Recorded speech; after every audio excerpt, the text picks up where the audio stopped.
5% ব্যাটে, অর্থাৎ 100 টাকার মধ্যে ব্যাট দেয় 5 টাকা। তাহলে 4080 টাকা বিলে তার ব্যাটের পরিমাণ কত? 100 টাকার মধ্যে হচ্ছে 5 টাকা, 1000 টাকার মধ্যে 50 টাকা,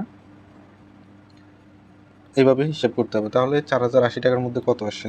আমরা সরাসরি করে ফেলবো। 4080 টাকার মধ্যে ব্যাট হবে, অর্থাৎ 4080 এর কত? 5%। তাহলে 4080 গুণ 100/5 দিয়ে দিলে হয়ে যাবে। অর্থাৎ আমরা যদি এটা ভেঙে করি, 100 টাকার মধ্যে ব্যাট হচ্ছে 5 টাকা, 1 টাকার মধ্যে ব্যাট হচ্ছে 100/5, আর যদি 4080 হয় তাহলে 4080 টাকার মধ্যে ব্যাট হবে 100/5 গুণ 4080। এটা যদি আমরা বিবৃতি দিয়ে অঙ্কটা করি, লিখিত হলে এইভাবে হবে। আর যদি এমসিকিউতে সরাসরি করে ফেলবো, 4080 গুণ 100/5, 5% মানে হচ্ছে 100/5, এখানে 20% মানে ছিল 100/20।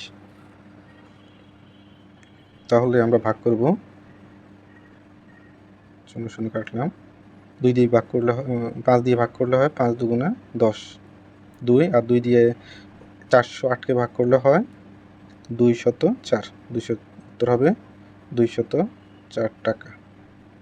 204-এর ডাবল হচ্ছে 408, তাহলে 2 দ্বারা ভাগ করলে হবে 408কে 2 দ্বারা ভাগ করলে হবে 204। পরবর্তী প্রশ্ন হচ্ছে 1050-এর 8%। একইভাবে 1050 গুণ 8% মানে হচ্ছে 100/8, 0 কাটবো। এখন